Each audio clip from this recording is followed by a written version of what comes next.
Welcome to Undressing Intimacy, where we cut through the bullshit Greggy, so we can get naked. you can't say that. Why not? How would you say it then?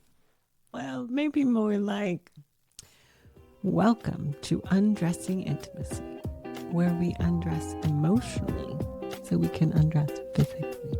That's exactly what I said. Not sure what the problem is.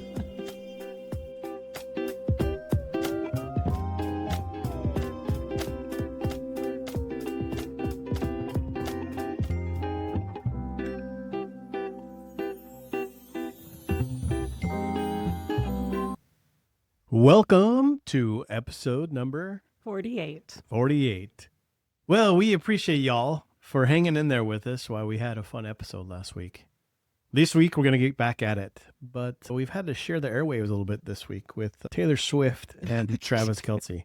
We are working hard to get them on our podcast, so we'll let you know how that ends up. You think they'll answer? I think they'd be a perfect interview here, so I'm sure they'll follow up with us. They are a darling couple. We start to see patterns in our coaching, and we really like to use those as topics in our podcast. And we've seen another one that's come up quite a bit. And Amy and I have had some really good conversations around it, so we wanted to share that with you. Mm-hmm.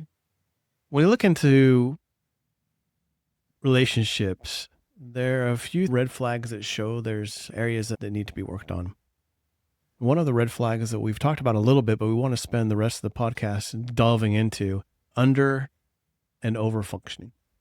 So under and over functioning is a way to describe when we are overdoing something or avoiding doing something, usually some way of partnering or showing up in a relationship based on and related to anxiety, a fundamental anxiety. So if I am anxious about my sense of self, that anxiety may cause me to try to earn by overdoing in the relationship, or it may cause me to wall off and pull away as a way to avoid having to face the insecurity. Over and under functioning can show up in parenting, finances, intimacy, housework, in things like it's my job to protect you, so you can like over function. It can show up in health. We may talk about how I did that with you.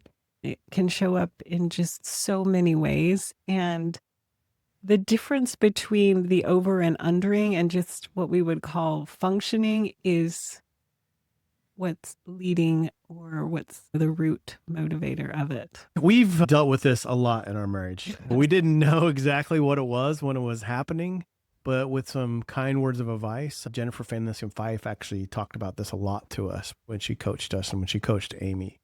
We saw this pattern a lot and we didn't really recognize it. And so we want to use some of the examples from our own marriage to show you what it is and what the challenges are around this.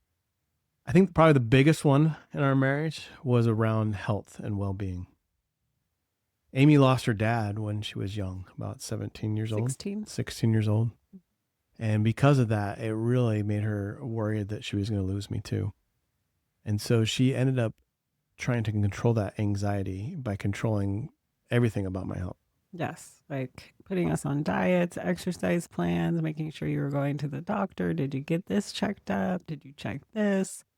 Judging you every time you ate something off our plan, pressuring you to always be on a plan or a diet, even when you were like, it's the last thing that I want.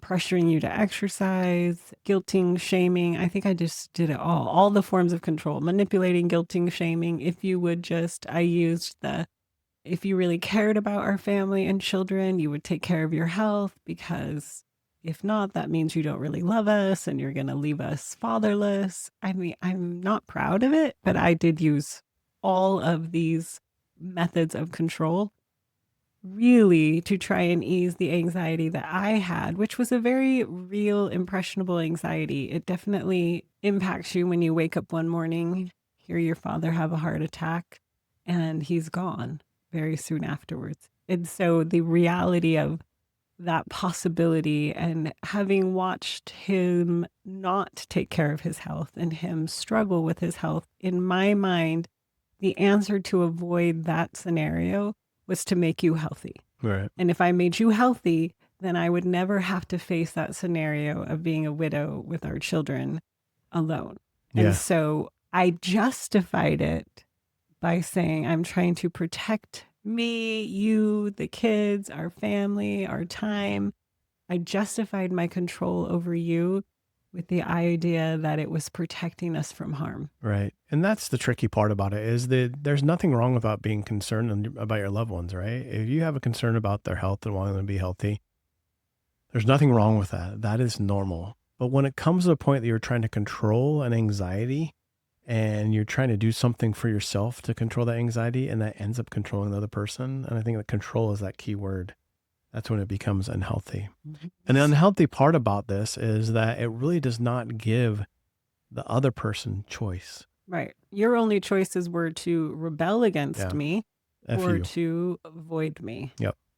And as Which human really beings, isn't it. You didn't want either of those choices. no, they're not. Honestly. They're not great choices. Right. As human beings, and especially in an intimate relationship, the thing that we honor and want the most is choice. It's interesting. We want to have choice ourselves, and we desire the other person to choose us. It's kind of the flips of both sides of those coins. We want to belong to ourselves and we want to belong to the Right. other. And both of those require choice. I have to have choice to belong and honor to me and choice to choose you. Yeah. So when you find someone in your marriage and you think, man, I really, one, have a lot of feelings around this. Do I have anxieties in this area? Am I doing something in this relationship to try to control the other person around these anxieties, to control my own anxieties? You often can find yourself over functioning. And again, the person that's under functioning, they're like, fine, if you're going to do that, F you, I won't do anything. I mean, I was probably in the worst health conditions of my life at that point, right? Yes. I mean, your health kept getting worse and worse, which made me overfunction more and more, Right, which it made was- you underfunction more and more, which is what happens in this over-under functioning. The overer keeps upping their ante and the underer keeps backing away in theirs, right? They get more polarized in the overing more and the undering more. Does that make sense? Yeah. And so I think once it was pointed out to us, and our good friend Jennifer Finlayson Fife had coached us a couple of times, and especially Amy one-on-one, and had pointed this out, and it was an eye-opener. Because we make it heroic almost. What are you talking about? I love my spouse. I want them to be here. I want them to be a family. What could be wrong with that? I mean, it's so heroic in those ways, and it covers it up very, very well. And once we realized it, and Amy goes, oh, shoot, man, I am overfunctioning this area. And I went, oh, shoot, I am underfunctioning in this area. It changed the dynamic, right? And it doesn't happen overnight. It's a hard work because it's a pattern that we had for years and years and years that we dealt with. And I think what often happens from the overfunctioner side, as you step back, the one who's underfunctioning really hasn't owned this for quite a long time. And usually what happens is they first don't trust you, and then maybe they're like, oh, I'm finally free. So they go even more indulgent, or it might get worse, which is so tempting then for the one who's overfunctioning to be like, see, I told you if I didn't do this, they are going to destroy their health. And it's so tempting to want to step back in and yank that control back. But thankfully, we had a lot of good coaching and we were able to sort this out. And you did get worse for a while. And I did want to step in and, no, let me take this back. I know how to do it. I know how to. And we didn't, thank heaven. And what happens then the two start to balance more. It's not immediate, but you start learning. I think the boundaries get reset, right? I was overstepping, taking ownership of your health. Your health and your body is yours. And it's not mine. I don't own it. I can care about it. I can let you know if there's an impact on me, but you ultimately own it. Yeah. It's not having that choice. And again, I think it was more of not, hey, I don't know how to do this. I don't know what to take. I mean, I've known my whole life, move more, eat less. That's usually the key to functions to health. There's no marketing wants to tell you differently that there's secret things to go do, but ultimately that's the bottom line. It was more of, yeah, whatever. This is what I've dealt with for so many years. Do I trust that this is really going to be something that she can relinquish her tight grip control over and allow me to have my freedom to do it? And again, when you're battling for freedom, the only freedom that you have at that point, if someone has that tight a grip, is to underfunction usually, because the fight to get it back is not really what you want to go after, and you're worried about causing that happen, or you don't realize that's what's happening, and so you just kind of choose to underfunction because that's the only choice you have. But really, it did take a lot of good coaching and time to see that, and some trust built back up where I could see that I wasn't being judged every time I went to the pantry to grab something. It was I horrible of think me. I I think just even right cringe now afterwards I that would I do watch you that. look at me like with a side-eyed, and there was some times of doing that. But yeah, it took some time, but I'm probably in the best health I've been in a very, very long time. Yeah. That's when you really Marriage. started finding horses and started taking more time and more riding. So you did start taking ownership.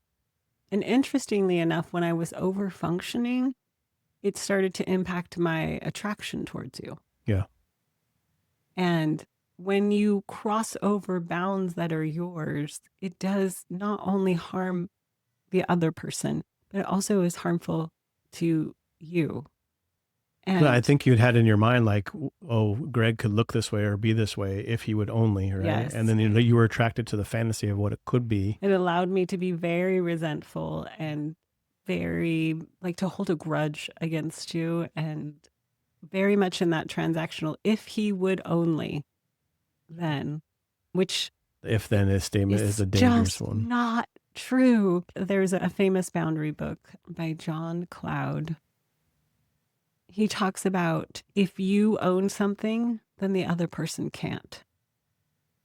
And I remember reading that, looking at like different situations with our children or different situations with you. And it was like, when I take this on and overfunction, it actually takes that ownership away from you or from our kids or from where it is rightfully intended.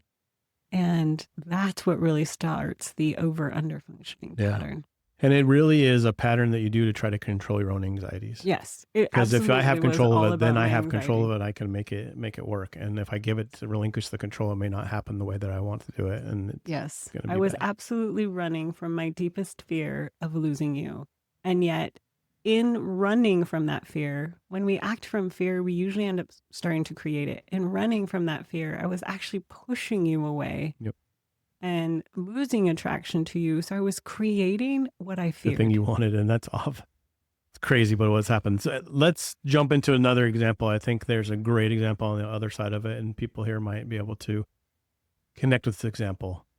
My example of overfunctioning. So again, it's not one or the other, right? Like you're not always the overfunctioner and you're not always the underfunctioner. Oftentimes in the marriage, there's certain things that you overfunction in and there's certain things that you underfunction in.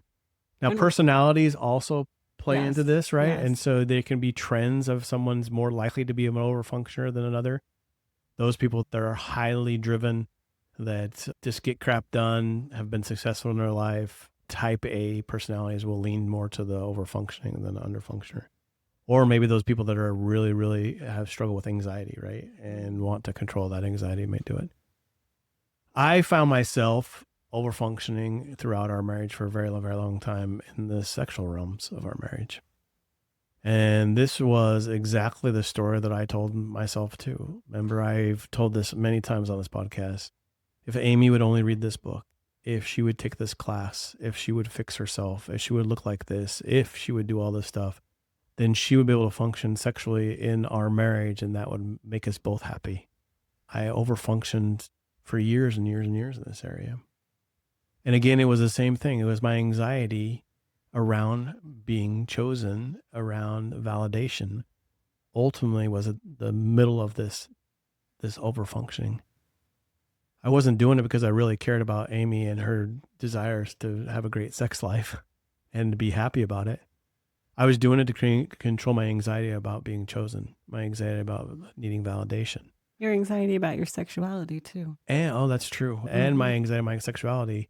On the opposite side of Amy struggles with her sexuality, not knowing if she had a sexuality or if sex was something for her. Or if it was virtuous or against or I should be, or womanhood. Yeah. I was on the opposite side of my sexuality is dangerous. I'm a deviant, something wrong with me, and I'm going to destroy myself and the family with it. And so you're very right. It was even the question around, is my sexuality okay? And that's where I found my overfunctioning. And in very similar ways, my overfunctioning didn't allow Amy to do anything but rebel or wall off. And I was less of a rebellious, like a confrontational person. So where you responded to my overfunctioning with more rebellion, I responded to your overfunctioning with walling off, withdrawing, guarding, sort of an avoidant cycle because I wasn't really confrontational in that way. So I wasn't going to tell you off, but I would pull away from you Well, you tell me off this silently, silently. which is almost worse than being told off. Yeah, you would avoid, you would withdraw, you would Just do wall up. anything but watch that video or take that class. Right. Well, because at that point, it just meant that I was broken and you were trying to fix me. And no one really wants to enter into the space of sexuality with the thought of you're broken, go fix this. Right. So if you're watching a relationship and you have any of these red flags, realize that one, it's completely normal. Like being in an intimate relationship is tough, right? It exposes some of the most challenging things about ourselves. And when we have those challenging things exposed about ourselves, it brings up anxieties. And we're naturally going to try to solve these anxieties. I was talking to my clients just the other day. It goes back to the basics around the way our brain works, around our primitive brain and our logical side of our brain. And it's that primitive side of our brain, it's that adolescent side of our brain that does nothing, doesn't apply logic to anything. It is there to keep us alive. And it's going to do everything it thinks it can to do so. And so with these anxieties, for mine, for example, I thought, oh my gosh, Amy's never going to choose me. And if she doesn't choose me, that means there's something terribly wrong with me. And it was all those troubles that were around that my primitive side of my brain kept on firing. Something's wrong. You need to control this. You need to control this. You need to fix this. You need to fix this. Threat. And remember, to the primitive brain, not being accepted or belonging is like life-threatening, even though obviously you weren't going to die without sexual intercourse or intimacy. But to this primitive brain, it is that same threat level. Right. And you see it in all the places, right? All the things that could have been a threat before, like back in the day when food was scarce and you couldn't find it, right? It was like, if I don't get enough food right now, I'm not going to survive. One of the things we do with our anxiety when that side of the brain starts firing up, we overeat, right? So these things that were unhealthy for us are normal things that our primitive side of our brain has been wired to tell us we have to have and need to be able to survive. And that's where a lot of anxieties come about. Now, anxiety themselves is not bad. Anxiety can help move you in good direction. It can be productive. It's when it controls your life and you can't make decisions and you do things that you don't like and it's outside your own integrity, trying to solve this anxiety that causes the problem. And so when you start overfunctioning, it's trying to answer the call of that primitive brain for survival. And during the process, as we've seen these things in lots of areas, these are just two examples of our relationship. And there's many others that we can go into where we overfunctioned and underfunctioned. It really was beginning to, one, recognize that we are doing that. Two, we don't like it. It's not part of our integrity. We don't want to act that way. We see the impact we have on our spouse because of it. But we stop focusing on our spouse and we start focusing on ourselves. Because the thing we know is the only thing that we can control is ourselves. Mm-hmm. And so it's a call to action. For me, it was a call to action to look at me. Why do I need validation? Where is this coming from? Why am I seeking this? I started learning about my brain in the way that it was working a little over time, trying to protect me from myself because I needed validation. And it was recognizing that, one, I'm not broken. There's nothing wrong with me. My brain was doing its job. I just wasn't stepping in and saying, let me take control of this primitive brain. I got a handle on this. Let me put it onto my logical side of my brain so I can apply logic to this and figure out what's really going on. We can definitely recognize when that primitive brain is firing and notice the emotions are very real. The anxiety is very real. And pausing to allow for that, to accept it, to have compassion for it, to make room for it. But you don't have to act from it. That's the difference. Yes, it is real. Yes, it is part of a human existence. Like for me, of course, witnessing my father passing away so suddenly is going to have an impact on me. And it's not like you can just blow that impact off, but it is allowing that fear, that anxiety, that worry of being alone, that reality that we are mortal. In the face of that mortality, it isn't pushing against it. It's really more of accepting it and then choosing how to move forward. Right. Just as I was having this conversation with my clients the other day, we talked about how if we don't process through these emotions, we're so confused because our brain's firing and giving these emotions, these anxieties are wrapped around us. We try to control it in many different ways. One is trying to control someone else, and that's overfunctioning. If we don't deal with the underlying emotions that are coming up, that's when this comes out. We call it sideways, right? It comes out in ways we don't respect. Did we ultimately respect that I try to control Amy around her sexuality? No. I No. hated it. It felt awful. And I didn't love judging, controlling, manipulating, resenting, watching over you. It made me feel like a parent to you when you were a child. And obviously, you're not a child, you're an intelligent, capable person. It was harmful in so many ways, on so many levels. It doesn't feel great. And part of that not feeling great is sort of like the clue, the check engine light, the canary in the coal mine. Hey, you can be partners here. You don't have to use control. Being curious to ask, why am I doing this, first of all, and to recognize that I'm doing it out of anxiety. And then once you realize I'm doing it out of anxiety, what's the underlying emotions that I'm not dealing with it? Because as we talked about before, unprocessed emotions are not benign. Nope. It's Brene Brown's famous quote. So if you're pushing that down, if you're ignoring them, if you're lashing out in other ways to try to deal with that emotion, but not dealing with the underlying emotion, but the smoke that it's causing, and you're not looking at the fire, it's like a beach ball being held down underwater, right? It's only going to stay down for so long and then it's going to pop out. And it comes out what we like to talk about sideways, porn viewage, overeating. There's a list of them. You can name it, but we don't respect it. It's not the things we're like, oh, I love that part about me, right? So overspending, snappiness, irritability, annoyance, grumpiness, pouting, attacking. So that can almost be another way you can come at it, is when you see some of these behaviors you don't like, you can kind of trace it back. Well, let's go look at and see what's happening.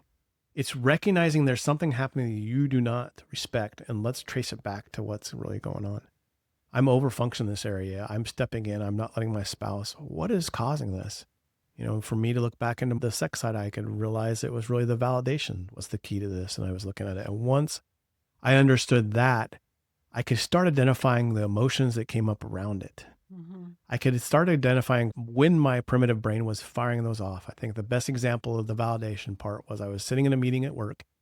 I know I've said this in the podcast before, but this is a perfect example. I was sitting in the meeting at work and it was going on, and all of a sudden I wanted to say something, which is not unusual for me because I like to talk. And I caught myself and I thought, why am I saying that? Is it going to add value to this conversation? And the answer was no. The reason I was saying that because I wanted everyone on that meeting to know how smart I was and how wonderful I was and how it was so important to have me in that meeting. And I was so important part of this work that they couldn't do it without me. And it caught me off guard because it was the first time after I had learned about this validation problem. And I was like, holy cow, that's bad. I see it. And the great news is I didn't have to go dial up a coach or a therapist or do anything at the time to do it. I literally recognized and said, hey, I don't want to do that anymore. And I literally would say, thank you, primitive brain. I really appreciate you doing that because you're doing your job. I see where you think if I'm not accepted by my coworkers, so I'm not going to have a job. I don't have a job. My kids are going to die, or we're going to lose our house. I mean, you take it to the nth degree. Always worst case scenario. And I see that's what you're trying to protect me from. Disaster planning. By the way, thank you. I got it. I'm going to apply some logic here. And my logic was, no, I didn't need to say a thing. And the meeting went on just fine without me. And I didn't have to try to extract that validation out of them. And I didn't get the extra anxiety around trying to do it. And then the crazy part about it is that you try to do it. And then after you do it, you're all anxious about whether they accepted you or what they thought about you. And so it's not like it actually makes doesn't the solve the anxiety problem. go away. Yeah, it doesn't solve the problem at all. It just heightens it. Yeah. Your primitive side of your brain thinks that's what's going to solve it. Yeah. And that's the great news is once you recognize, hey, this is the underlying thing that's causing me to overfunction in this area, you can start seeing your day-to-day things happening that cause you to go there. So let me take it from two other perspectives. So in the case of my dad, obviously, I have no control over your mortality or even mine or my children's or anyone's, right? We just don't. We can do the best that we have with our genes, but our genetics, I should say. But Blue ultimately, jeans. ultimately, I don't know when you or me will leave this life. And I think I had to come to terms with that reality.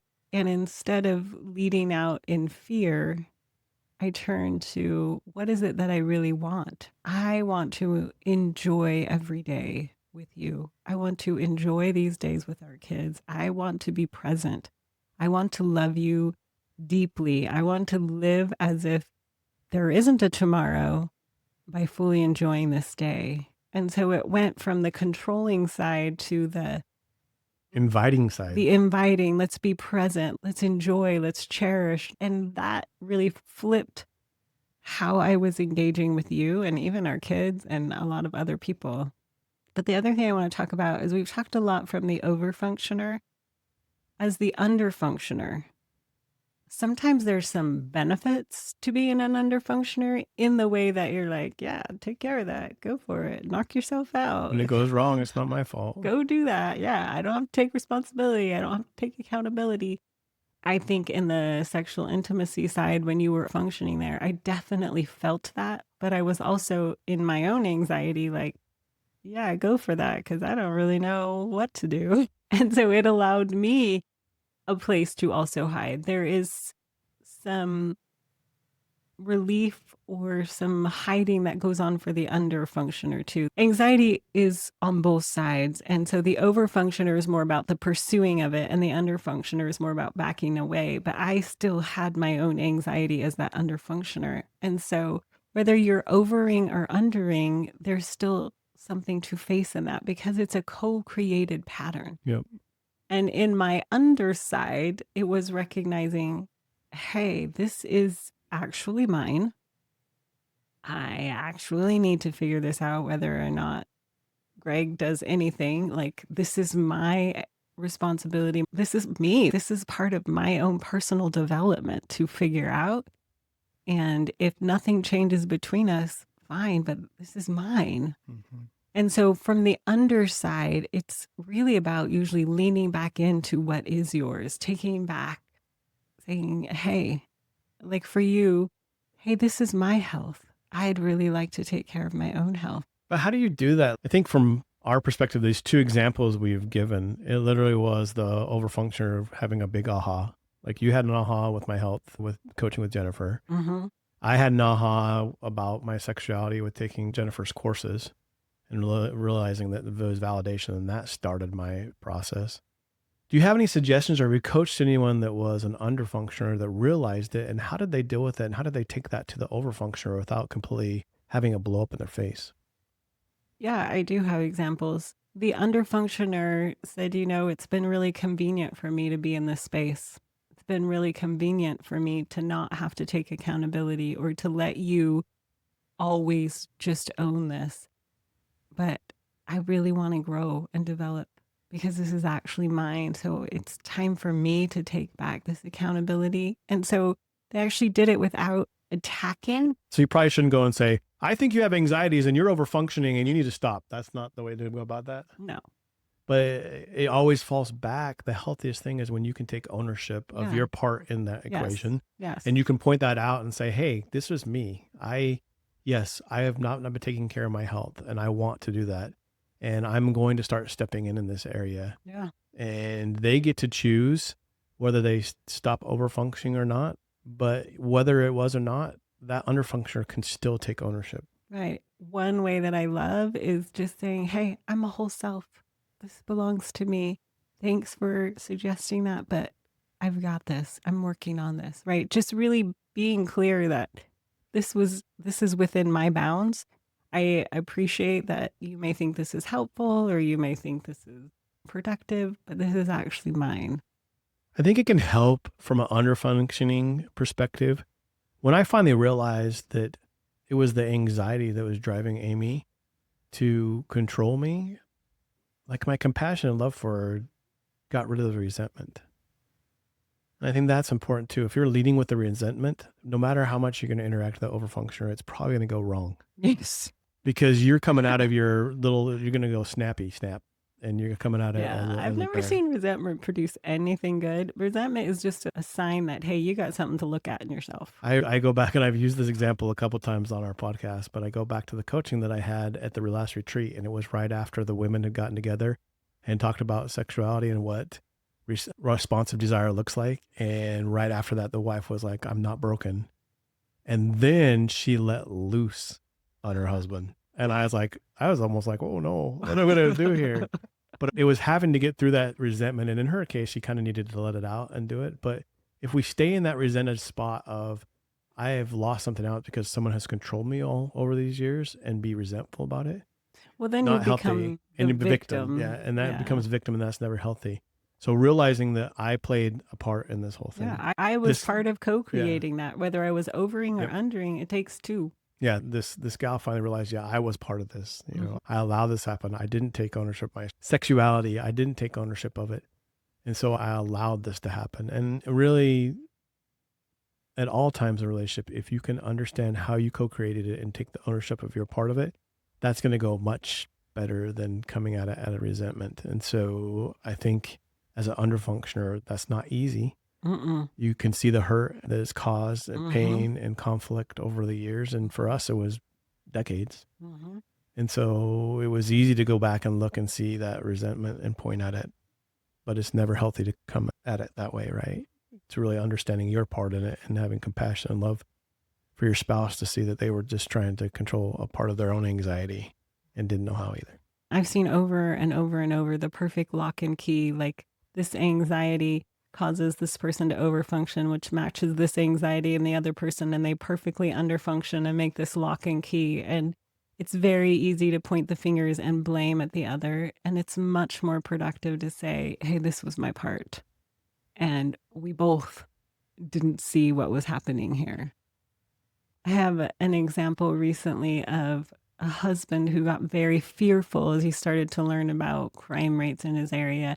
And from that fear, then began controlling his wife and like over tracking and over. And how heroic is that, right? Yes, because he believed if something happened to her, he could never live with it. And so it can look like a loving husband, like very protective, very, it's dangerous out there. I've got to cover for you. But it actually was over functioning in that. And it was dividing and separating them. It was stepping over into the bounds that were hers and really impacting her ability to just feel like she was free in any way or to choose. And so recognizing this is my fear, and that may be a valid fear. So yes, deal with the fear, face your fear, but also recognize how can you shift from that fear into a productive. And when they finally had the conversation, she was like, if you're really worried, you can pray over me. Because if I want to protect her, it's going to be God. Yeah. And it's like, I don't need you to track my every move in conversation. But if you're really worried, here's a more productive way. And you can find couples navigating this better. Again, it's never about perfect, but it's like, how can we partner better in this? So that the over and underer goes to just partnership. Right. I think I've had an aha moment. So I'm going to share it with you. And then I have a question that I know everyone's asking. So we'll do your aha and then my question. Sounds good. My aha moment is we've talked a lot about where does intimacy and eroticism live and breathe and grow. It's in our differences. Yes. It's in the yin and the yang. It's Always. in the space of freedom between those differences. Well, I'm sorry to say the flip side of that coin and those differences are what cause these anxieties too. It's what lead us to be able to over and under function. It's because we have these differences and we see them in a way that are scary and lead to anxieties. So it's this one thing that causes a great marriage and can cause the most intimate marriage, or like can be part of the most, and the disasters, like Gottman says. Most intimate marriage. But when done wrong, it can be completely disastrous. It's going to lead us to the same thing. So we all have anxiety, period. I don't know a single soul without it. welcome to being human. And how you're willing to engage and work through that, whether you're going to make it productive or unproductive, is going to determine whether you go into the controlling over under functioning pattern or whether you go into more of a partnership. Right. And hey, let's work together in this. And I say that too, so don't beat yourself up either, right? This is the natural causes of being in an intimate relationship. It's going to cause conflict between these differences. And if we can handle these differences in a mature way, if we can apply logic to them and understand them, that's where intimacy is born. And just to be fully honest, when we come up to a conflict, I'm always like, oh, damn, now I have to be grown up. I have to use all these skills that I talk about. Okay, deep breath. Here we go. It's not it never comes natural. I don't think you get natural at it, right? You get better at dealing with those kind of things. You get the tools in your toolbox better to be able to do taking a deep it. breath, better at being more mature. But they still happen. But it still happens. Yeah. And I think just knowing that there are tools, so it's like, okay, all right, which tool do I need right now? All right, I gotta let's pull it out. But it's never like, yeah, I'm so good at this. I'm now. so happy that we're different. Exactly. There's moments that we say that, but not very often. Just keeping it real, right? I think people think that once you learn all of the tools that you are like now abundantly happy that with every conflict. And yes, there is connection on the other side of conflict, but conflict is still a conflict and it's still uncomfortable. So nobody's like, yay to discomfort. Well, like I've said, and again, I was coaching on this the other day, is differentiation. If it's in the middle of the scale, toxic independence is on one side and enmeshment's on the other side. You're never going to live smack dab in that differentiation forever. You can't. You're human. Yeah. And so you're going to go one way or the other. And what's happened for us is we still go one way or the other and we still lean into that. But I recognize it faster and go, oh, crap, I'm being toxic independent and I don't want to be. What do I need to do to resolve it? And have some tools to resolve it. But we're still going to sway one side or the other. And I think that's the same thing we're trying to say, is that being human beings, you're still going to catch yourself wanting to control, wanting to be the one up, wanting to be the person that controls the situation, the overfunctioner. You'll find yourself that, and sometimes you'll find yourself in the underfunctioning. It won't go away. You'll just recognize it more. Both under and overfunctioning are the false sense of control. And when you're facing anxiety, what you want to be able to do is accept it, learn from it, and then learn how to control and lead yourself. Right. Because you can't have intimacy when you're trying to control the other person. Yeah. So what's the question? I can hear everyone asking in their minds, okay, so how does over and under functioning apply to initiating? Because there's obviously a more spontaneous desire and there's obviously a more responsive desire. And because you're spontaneous, does that mean you're over functioning, that you're offering more? And because you're responsive, does that mean you're under functioning because you're in the more responsive? This is a sucky question. It's a sucky question because I don't know. I think I still struggle with this. This is my number one struggle. I understand the differences of spontaneous and responsive desire. And I understand that it takes you to be in the moment and to be there and get to the response where I can just spontaneously do it. But I don't know. I still struggle with this case of, if I'm spontaneous, is my pitching ideas to get you going, is that overstepping my bounds and trying to overfunction? Or is it helping you get into a place where you can respond? And the only thing that I can say, and I'm not very good at it, is it's the intent behind it for me. Yeah. It's when I'm trying to control it because I'm trying to resolve anxiety. If we don't have sex, there's something wrong with me. I need validation. I need this. It's that way. But when it comes at it as, I love and care for you, and I'm not trying to resolve anxieties of this, I just want to connect to you, I can suggest and I can initiate in the same exact ways and they work and it's okay. Where I could have done it just the other day the same way and it falls apart because of my intentions. That's the only thing I can think. I don't know if that's right, but it's still very much of a struggle for me. No, I think it's like using your strengths to make the yin and yang, right?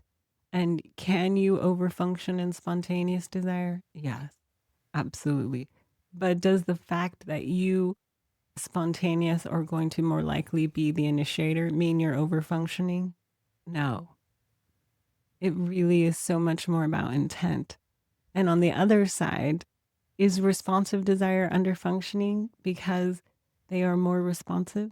Not necessarily, but it could be a way to hide, right? If you are hiding in that responsive desire, you could be using it as a way to underfunction. And so, really, it's about that intent. Am I bringing myself? Am I partnering with whatever it is that I have to bring that to the whole of us? I think a big sign for me, and this just happened recently, right? So we talked about it, I think 2 podcasts ago, but we went through a spell where I feel like we were struggling a little bit. We had a lot of people in the house. We were really busy, and so we didn't have a lot of time for each other, and that always inks up my anxiety, and I don't deal with it very well. And I literally had to go to myself and go, I think I'm trying to do this right, but it's not working. What is going on here? And another flag for me was when I had expectations. Mm-hmm. So when I said, the only way that this sexuality is going to look good is if we do X, Y, and Z. So it's the if then again. Mm-hmm. And so I think I confused her a little bit when I brought this to you, but I said, hey, babe, I'm going to bulldoze down my playground, my intimate playground that we talk about, my erotic playground.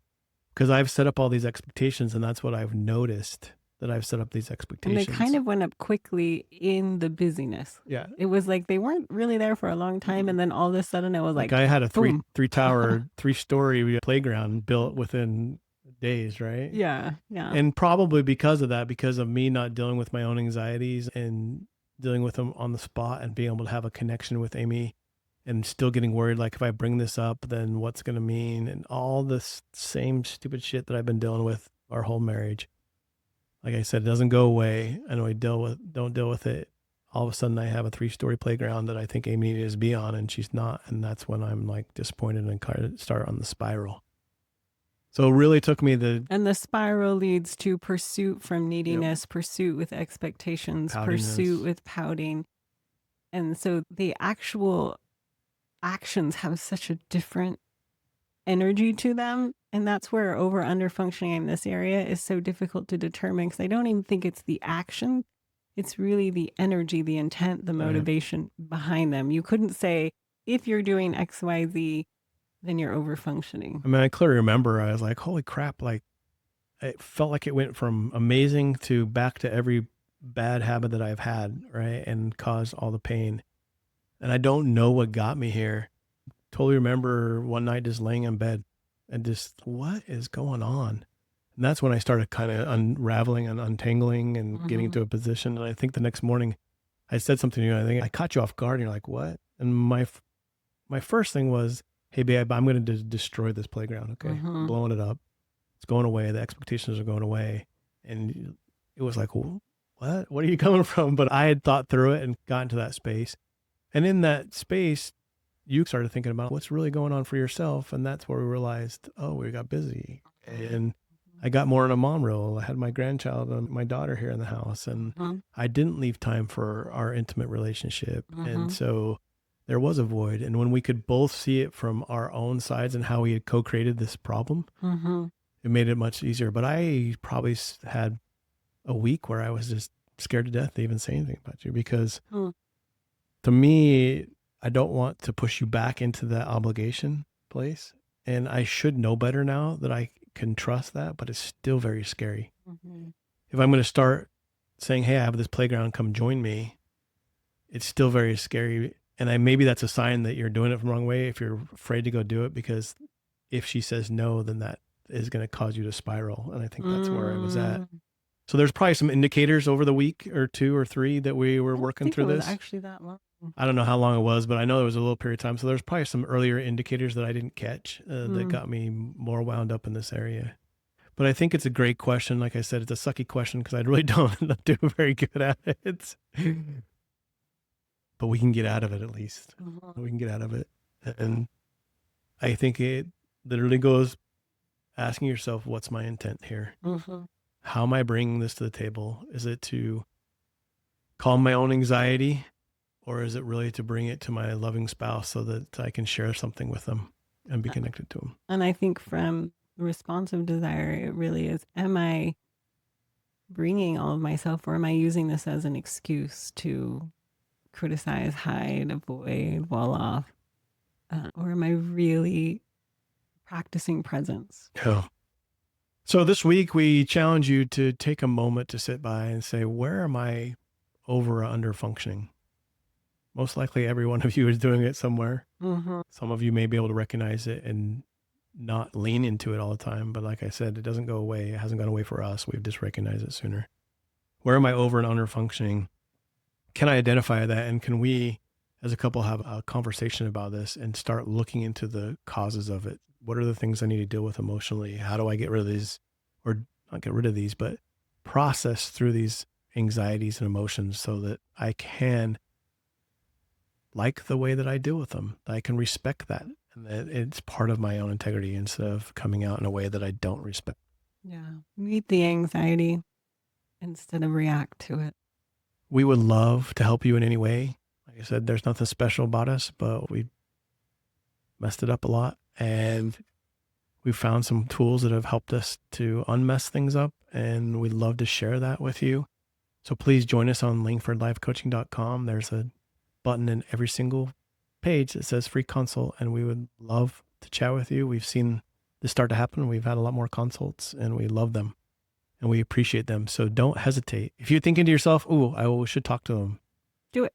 just go do it. Don't hesitate. We're nice. We promise. There's no commit. You're not committing to anything. Literally, we would love to chat with you 45 minutes. And if that is all we get, then we would love that time. Please like and subscribe. Give us thumbs up, stars, whatever your podcast platform allows you to give us. We appreciate those. And we're grateful for opportunity to be able to chat with you.